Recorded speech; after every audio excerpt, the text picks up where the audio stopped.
podepsáním hanebné Mnichovské dohody v září 1938 zradili nejen Československo, o němž rozhodli bez nás, ale současně rozvrátili tehdejší bezpečnostní systém. Nic už nemohlo zabránit rozpoutání druhé světové války.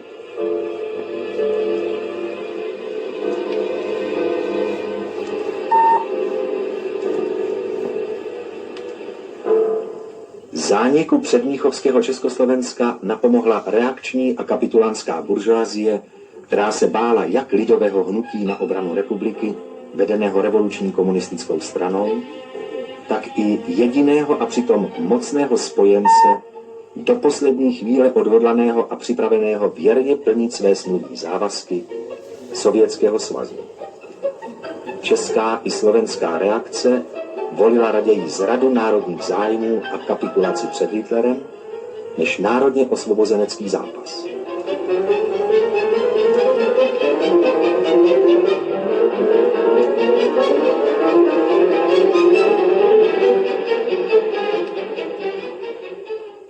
Poznali jsme, že v protichůdných záměrech evropské a světové politiky rozhoduje o našem osudu, jaké vztahy s blízkými i vzdálenými státy umožňuje vytvářet vnitřní uspořádání naší země. Již nikdy Mnichov. To prakticky znamenalo nikdy zpět ke kapitalismu. Únorové vítězství dělnické třídy a pracujícího lidu v roce 1948 rozhodlo o postupné přeměně lidově demokratického poválečného zřízení v socialistické Československo. Únorem 1948 byl dokončen proces boje o moc ve všech lidově demokratických státech, které vzešly z národních a demokratických revolucí. Vývoj směřoval ke vzniku světové socialistické soustavy.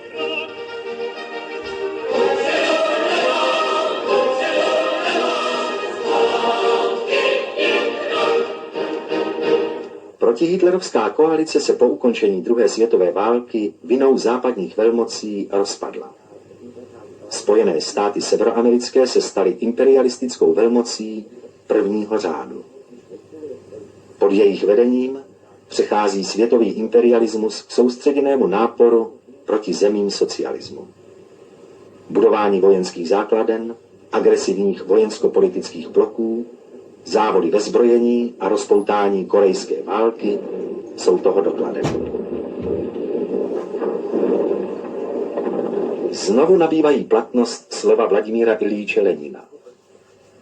Stojíme proti obrovské frontě imperialistických mocností, tvoříme svazek, který vyžaduje těsné vojenské semknutí a každý pokus narušit toto semknutí považujeme za naprosto nepřípustný, za zradu na zájmech boje proti mezinárodnímu imperialismu. Zabezpečení obrany socialismu se stalo naléhavou záležitostí. Таким образом, что только рабочие, только трудящиеся крестьяне, исключая эксплуататоров, составляют массовые организации, советы, и этим советам передается вся государственная власть. V roce 1949 byl dokončen proces uzavírání dvoustranných smluv mezi zeměmi socialistického tábora. Přirozeným jádrem tohoto smluvního systému byl Sovětský svaz.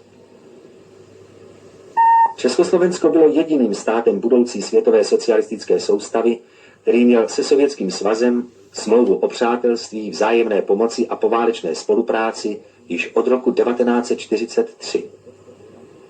Všechny tyto dvoustranné smlouvy nevytvářely společné politické nebo vojenské orgány a nezakládaly žádný vojensko-politický blok.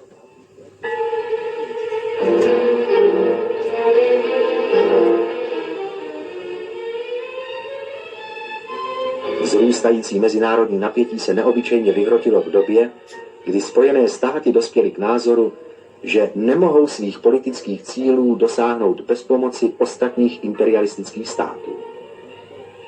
Podepsání smlouvy o vytvoření Severoatlantického paktu NATO v dubnu 1949 znamenalo vznik velké vojenské koalice s vyčleněnými ozbrojenými silami a velením. Obkličování socialistického tábora pak pokračovalo vytvářením dalších agresivních paktů na Středním východě a v jihovýchodní Asii. 9. května roku 1955 byla do Severoatlantického paktu přijata Německá spolková republika. Místo demilitarizace, k níž se zavázaly i západní mocnosti postupy, došlo k její otevřené remilitarizaci na zemi, ve vzduchu i na moři. Proti socialistickým zemím se hrozivě rozevřely směry předpokládaného útoku.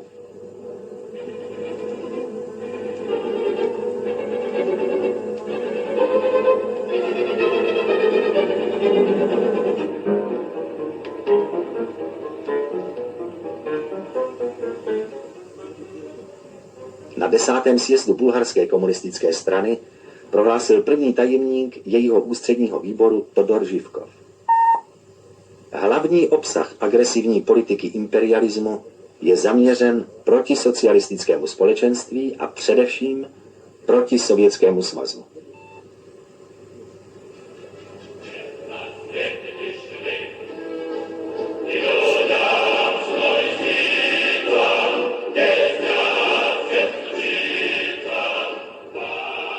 Varšava, květen 1955.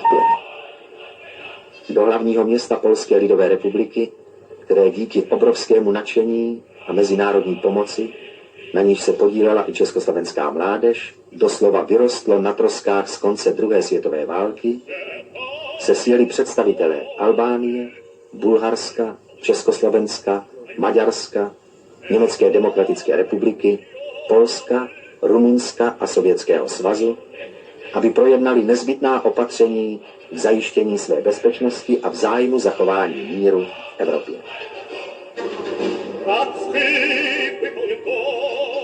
Dne 14. května vyústilo jejich jednání v uzavření smlouvy o přátelství, spolupráci a vzájemné pomoci, která vešla do obecného povědomí jako Varšavská smlouva.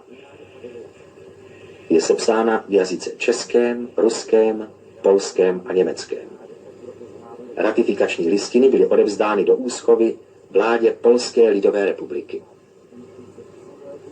Albánie z Varšavské smlouvy v září 1968 vystoupila. Varšavská smlouva je smlouvou obrannou. Směřuje v duchu zásad Charty Organizace spojených národů k vytvoření spolehlivého a účinného systému kolektivní bezpečnosti v Evropě, založeného na účasti všech evropských států bez ohledu na jejich společenská a státní zřízení. O mírumilovném a obraném charakteru Varšavské smlouvy svědčí řada jejich článků a ustanovení. V prvním článku smlouvy se zúčastněné státy zavazují zdržovat se ve svých mezinárodních vztazích hrozby silou nebo jejího použití a urovnávat své mezinárodní spory mírovými prostředky tak, aby nebyl ohrožován mezinárodní mír a bezpečnost. V druhém článku smlouvy prohlašují smluvní strany svou ochotu zúčastnit se všech mezinárodních jednání k zabezpečení míru a odhodlání usilovat v dohodě s jinými státy o to, aby byla učiněna účinná opatření k všeobecnému snížení zbrojení a zákazu atomových a vodíkových zbraní, jakož i jiných druhů zbraní hromadného ničení. Varšavská smlouva byla uzavřena na dobu 20 let s možností automatického prodloužení o dalších 10 let. Avšak v článku 11 se vyhlašuje: bude-li v Evropě vytvořen systém kolektivní bezpečnosti a za tím účelem uzavřena celoevropská smlouva o kolektivní bezpečnosti, o což budou smluvní strany vytrvale usilovat, pozbude tato smlouva platnosti dnem, kdy vstoupí v platnost celoevropská smlouva.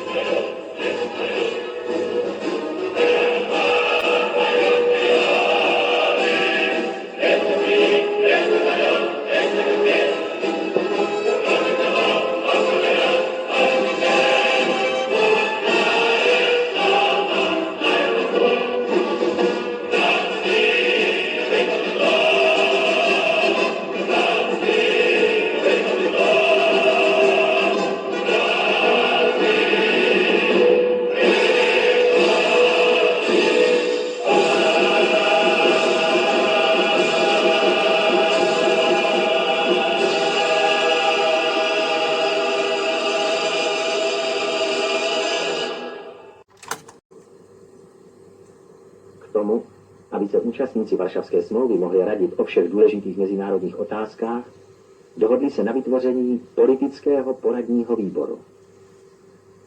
Současně se dohodli vytvořit spojené velení svých ozbrojených sil, vyčleněných pod řízení tohoto velení.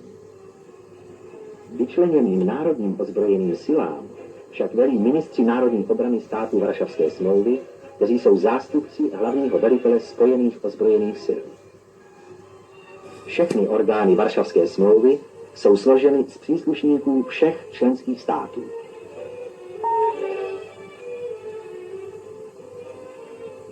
Prvním hlavním velitelem spojených ozbrojených sil byl dvojnásobný hrdina Sovětského svazu, maršál Sovětského svazu Ivan Stěpanovič Koněv. Od roku 1960 byl hlavním velitelem hrdina Sovětského svazu a hrdina Československé socialistické republiky, maršál Sovětského svazu Andrej Antonovič Grečko. Když byl v roce 1967 maršál Grečko pověřen funkcí ministra obrany Sovětského svazu, stal se hlavním velitelem spojených ozbrojených sil států Varšavské smlouvy, dvojnásobný hrdina Sovětského svazu a hrdina Československé socialistické republiky, maršál Sovětského svazu Ivan Ignatěvič Jakubovský. Náčelníkem štábu spojených ozbrojených sil je armádní generál Sergej Matvějevič Temenko, jeden z nejzkušenějších sovětských štábních důstojníků.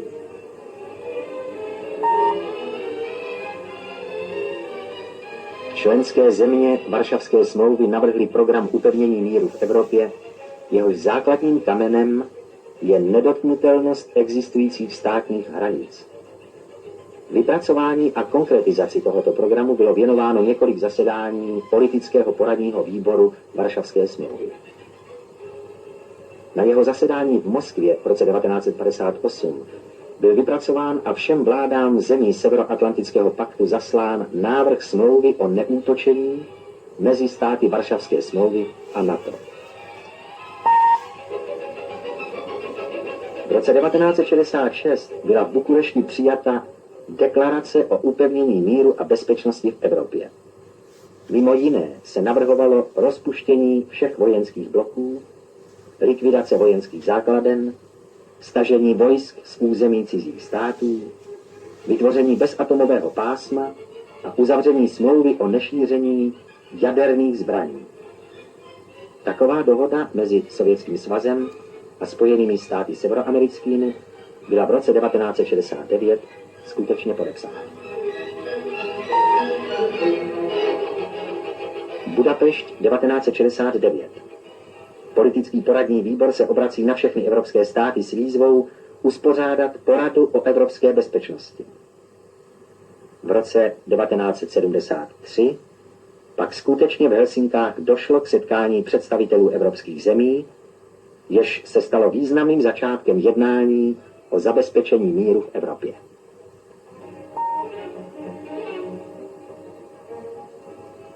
Praha, leden 1972. Neporušitelnost existujících hranic, nepoužití síly, dobré sousedské vztahy v zájmu míru a vzájemně výhodné styky, zejména v oblasti hospodářské, vědecko-kulturní, odzbrojení a podpora Organizace spojených národů v duchu její charty, to jsou zásady Pražské deklarace o míru, bezpečnosti a spolupráci v Evropě, kterou přijalo jedno z nejvýznamnějších zasedání politického poradního výboru Varšavské smlouvy na Pražském hradě. V situaci, kdy hlavním cílem zahraniční politiky Spojených států a ostatních členů agresivních vojenských bloků je likvidace socialistických zemí, nemohou socialistické státy sdružené v obranném společenství Varšavské smlouvy spoléhat jen na svou mírovou iniciativu. Jejich povinností je také vojensky zabezpečit spolehlivou obranu, opírající se jednak o připravenost všeho obyvatelstva bránit svou vlast a socialismus, jednak o vysokou politickou a bojovou připravenost svých armád, vybavených nejmodernější vojenskou technikou. Jádrem společné obrany socialistických států účastníků Varšavské smlouvy je Sovětský svaz a jeho ozbrojené síly. Sovětský svaz po dobu své více než půlstoleté existence shromáždil obrovské bojové zkušenosti. Jeho armáda zvítězila nad intervencí i ve velké vlastenecké válce. Sovětský svaz jako socialistická velmoc s ohromnými hospodářskými, kádrovými a vědecko-technickými zdroji má všechny podmínky pro vedení soudobé války. Významným prostředkem dosahování, upevňování a rozvíjení bojového mistrovství a prohlubování bojového přátelství armád i lidu států Varšavské smlouvy jsou spojenecká cvičení a manévry.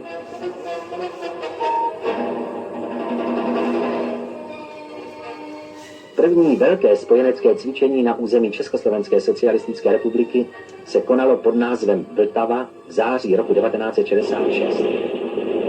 Řídil je ministr národní obrany Československé socialistické republiky. Bylo zakončeno slavnostní vojenskou přehlídkou v Českých Budějovicích.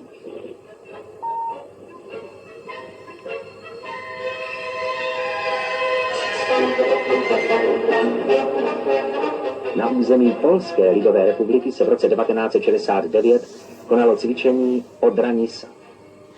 Zúčastnili se ho všechny druhy ozbrojených sil polské lidové armády, pozemní, námořní a letecké síly Sovětského svazu a Německé demokratické republiky a pozemní a letecké síly Československé lidové armády.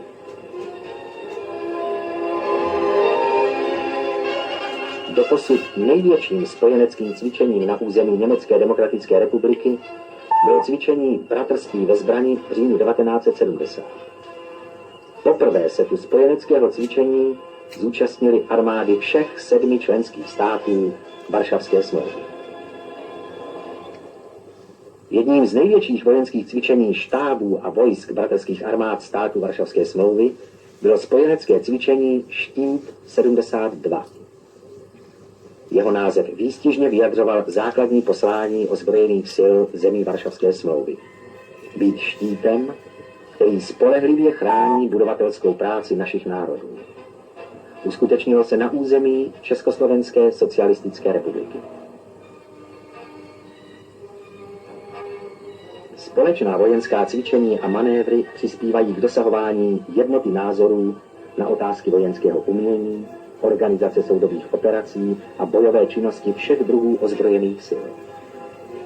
Při plnění společných úkolů na různých válčištích se vojáci navzájem poznávají, společně překonávají obtíže vojenského života a učí se vzájemné důvěře a úctě.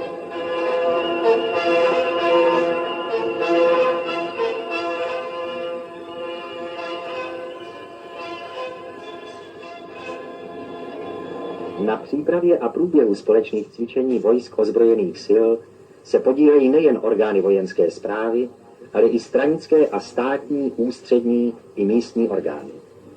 Upevňuje se při nich přátelství pracujícího lidu a mládeže k armádám socialistických států.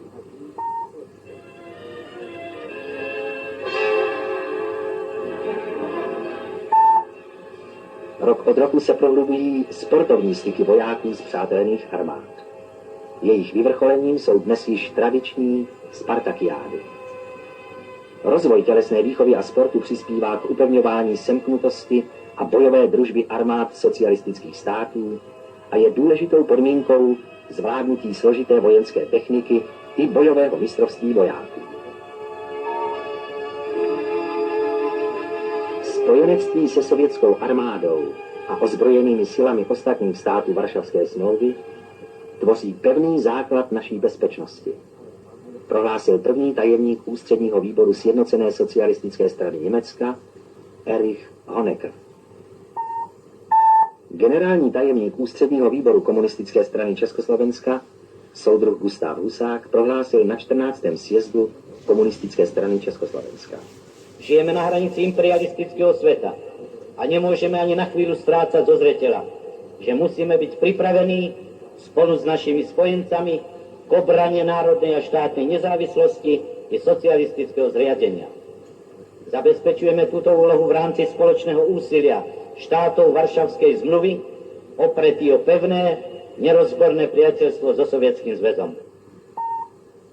Existencí Varšavské smlouvy nezanikly dvoustranné mezistátní smlouvy socialistických států a nepozbyly na významu. dne 6. května 1970 byla na Pražském hradě podepsána nová smlouva o přátelství, spolupráci a vzájemné pomoci mezi Československou socialistickou republikou a Svazem sovětských socialistických republik.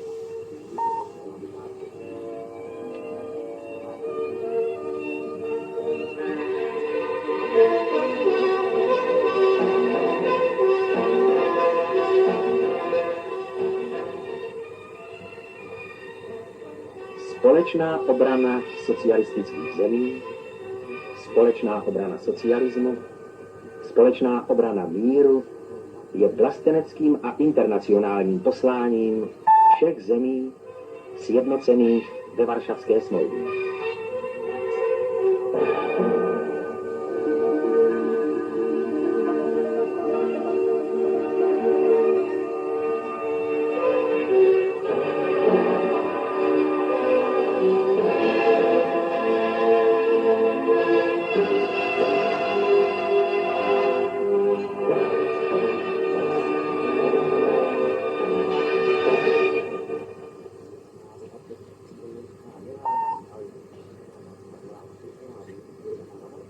Varšavská smlouva, diafon pro brannou výchovu.